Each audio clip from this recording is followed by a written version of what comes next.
Qantas Flight 32 was flying from Singapore to Sydney. The sky was clear. Everything seemed completely normal. But just 4 minutes after takeoff, there was a loud explosion. Engine number 2 had burst, and its shrapnel caused severe damage to the aircraft. Fuel began leaking. Multiple systems started to fail, and alarms began blaring in the cockpit. One problem after another kept emerging, and the pilots had very little time. Could the world's largest passenger plane manage to land safely after such catastrophic damage? Or would this flight become one of the scariest incidents in aviation history? This is the true and shocking story of Qantas Flight 32. On the morning of November 4, 2010, Qantas Airways Flight 32 was preparing for its final leg to Sydney. There were 440 passengers and 29 crew members on board. The aircraft had originated in London and had stopped in Singapore for refueling. Now it was set for a 7-hour and 30-minute journey. But no one had any idea that the aircraft and the hundreds of people on board wouldn't get very far from Singapore. The A380 being used for this flight was Qantas' very first A380. It's the largest and most technologically advanced passenger aircraft in the world, equipped with state-of-the-art safety features. But today, it was about to face its most difficult test yet. There was something a little unusual in the cockpit that day. Normally, an A380 is operated by 2 pilots, but this flight had 5. A captain, first officer, second officer, a check captain undergoing training, and a supervising check captain monitoring him. With such a large crew, the flight felt even safer. But sometimes, the presence of too many pilots can complicate decision-making during emergencies. The flight was under the command of 53-year-old Captain Richard de Crespigny, a highly experienced pilot with over 15,000 flight hours. He had served in the Air Force for 11 years and had trained to fly the A380 after joining Qantas. Even though the aircraft was relatively new and its operations were slightly different from other planes, he was well trained. He was joined by First Officer Matt Hicks, who actually had more hours on the A380 than the captain himself, over 1,200 hours. Before the flight, Captain de Crespigny made it clear that the command protocol would remain standard. He would make decisions, the first officer would support him, and the rest of the crew would assist. No one had any idea that within moments, this team would face the biggest challenge of their lives. At 9:45 a.m., Qantas Flight 32 began taxiing at Singapore Airport. All 440 passengers were seated, and all 5 pilots in the cockpit were preparing for takeoff. Everything seemed normal. As the aircraft reached the runway, all 4 engines were powered to full thrust. Within seconds, the plane took off smoothly. As soon as it reached 7,000 feet altitude, 2 loud explosions were heard. The entire aircraft jolted. Alarms began ringing in the cockpit. Engine number 2 had exploded. Captain reassured the crew that the aircraft was under control and instructed the first officer to start working through the checklist. The atmosphere in the cockpit became serious. Everyone was completely focused on their responsibilities. Could have been just an engine failure, but it was far more than that. Soon the pilots realized the situation was much worse. Along with the failure of engine number 2, several critical systems had also stopped working.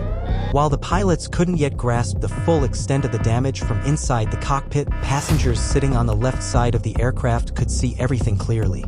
They saw large holes in the wing and fuel gushing out rapidly. Meanwhile, in the cockpit, warning messages kept flooding the displays. The engine had completely shut down and its turbine was severely damaged. The crew immediately shut down the engine and informed air traffic control of the situation. Singapore, Qantas 32, we require a left turn back towards Singapore. Qantas 32, Singapore, turn left heading 020. The biggest concern now was the risk of fire. Any spark inside the engine could ignite a fire. So, the pilots activated one of the 2 onboard fire extinguishers for that engine. But nothing happened. There was no indication that the system had successfully extinguished anything. They tried again, same result. Now, the situation had become even more serious. After the explosion, things were only getting worse. The situation was deteriorating rapidly. The engine's fire suppression system had failed, and the biggest concern was that jet fuel was continuously leaking from the holes in the wing and spreading near the engine. Even a single spark could have turned this from an engine failure into a catastrophic explosion. The pilots now had very few options left. Meanwhile, residents of Batam Island saw large chunks of metal falling from the sky. When people on the ground saw the Qantas logo on the debris, rumors began to spread that a plane had crashed. News channels immediately began broadcasting breaking news, and soon Qantas shares started to fall. But the pilots in the cockpit had no idea about any of this. The only thing that mattered to them was one goal: a safe landing in Singapore at any cost. Alarms were ringing continuously in the cockpit. The screens were flooded with warnings. In just a few seconds, over 100 system failure messages had appeared. The first officer began following the checklist. This was the most severe technical failure in the A380's history. Qantas headquarters was receiving alerts, but they couldn't make contact with the pilots. The first officer and the rest of the crew were already operating beyond their limits. Every second counted. They now had to decide which warnings were most critical and which ones could be ignored. One wrong decision and everything could be over. Even after engine number 2 failed, the crisis didn't end. In fact, things were getting worse. The other 3 engines were also experiencing issues. Engines 1 and 4 were in degraded mode, so no data was available from them. Engine number 3 had switched to alternate mode, which wasn't fully reliable. The pilots realized that the situation might soon spiral out of their control. If even one more engine failed, reaching Singapore could become impossible. Now they had 2 choices: either return immediately to Singapore and risk a dangerous landing, or stay in the air longer over the sea to try and resolve the system failures. But both options were risky. If they stayed airborne too long, fuel might run out due to the leak. The hydraulic systems could fail, and power supply could be lost. But if they attempted to land without being fully prepared, there was no guarantee that the aircraft would remain under control at low altitude and slow speed. Tension in the cockpit was rising with every passing second. Every alert reminded the pilots that there was no room for error. They had to make decisions immediately as time was slipping away fast. The pilots were trying to process over 100 warning messages, but each alert only made things more complicated. The biggest concern now was the flaps, brakes, and landing gear. If any of them failed, landing could be extremely dangerous. The captain decided that returning to Singapore right away would be premature. The aircraft was still under control and fuel was sufficient. So first, they had to thoroughly assess all systems and warnings. They informed air traffic control that they needed at least 30 minutes and requested to enter a holding pattern near Singapore. ATC agreed.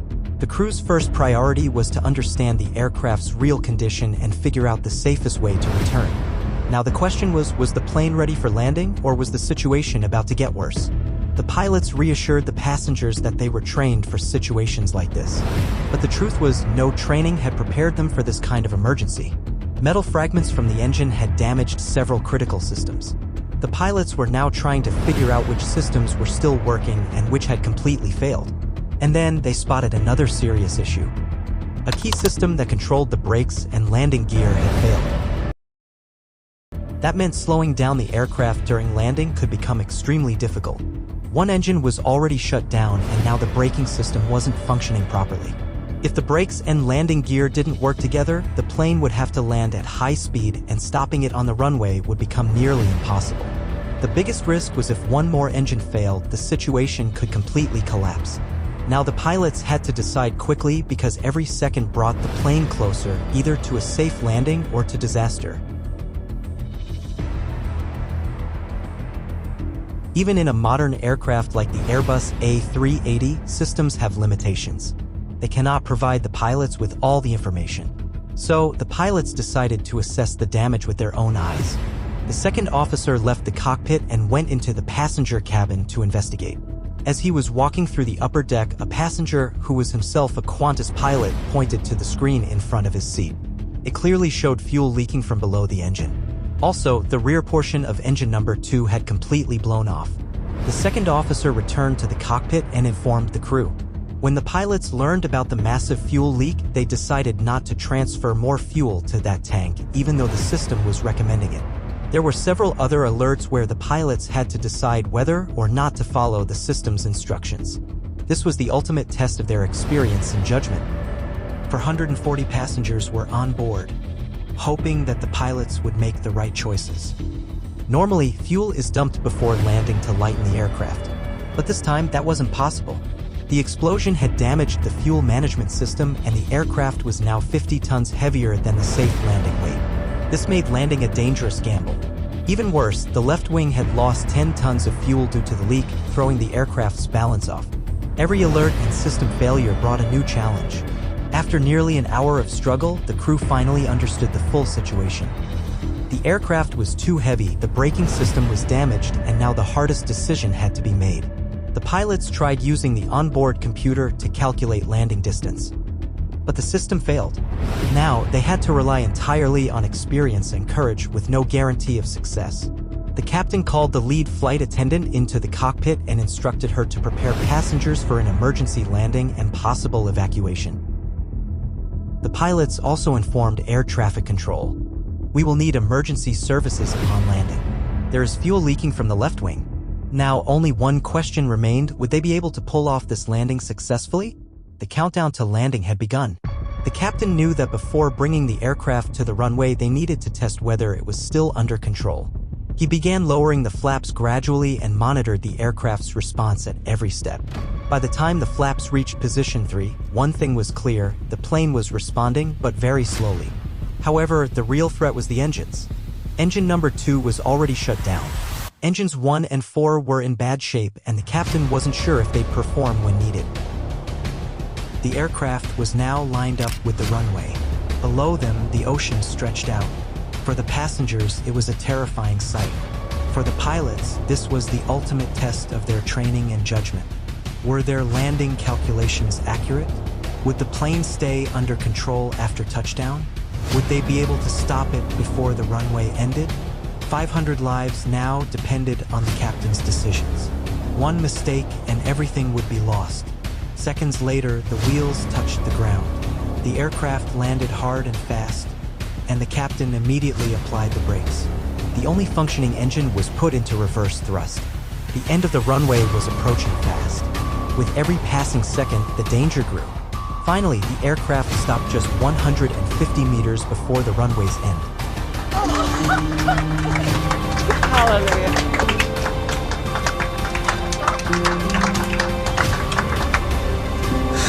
Beautiful. Oh. Welcome to Singapore. The plane was in danger and every second was precious. The airport administration immediately poured fire extinguishers on the blazing fire of the engine so that no sparks were made. The bus arrived there 20 minutes after the plane landed. All passengers were safely evacuated. During this time, engine number 1 continued running for 3 hours and was eventually shut down with foam by the fire crew. Amazingly, not a single passenger or crew member was injured in the entire incident. The flight crew's exceptional decision-making and teamwork turned this emergency into a miraculous landing. Experts call it one of the greatest demonstrations of airmanship in aviation history. Captain Richard de Crespigny was awarded the Order of Australia for his bravery. But one major question still remained: how could such a catastrophic failure occur in a modern aircraft with such an excellent safety record? Investigations revealed that a crack had formed in an engine oil pipe, which caused oil to leak into hot parts of the engine. That oil caught fire and led to the explosion of a critical engine component. Fortunately, the shrapnel did not reach the passenger cabin, otherwise, the incident could have been far more deadly. The investigation found that the crack resulted from a minor manufacturing defect by Rolls-Royce, the engine manufacturer. When other aircraft were inspected, it was discovered that the same issue existed in several A380 engines. Considering the danger, all affected engines across the A380 fleet were replaced. Since that corrective action, no such incident has ever occurred again. Following the event, Qantas spent millions repairing the damaged aircraft and brought it back into service. To this day, that same plane continues to fly safely in the skies. But a curious twist came when, on Captain de Crespigny's very next flight, another engine failed and the aircraft had to return to Singapore once again.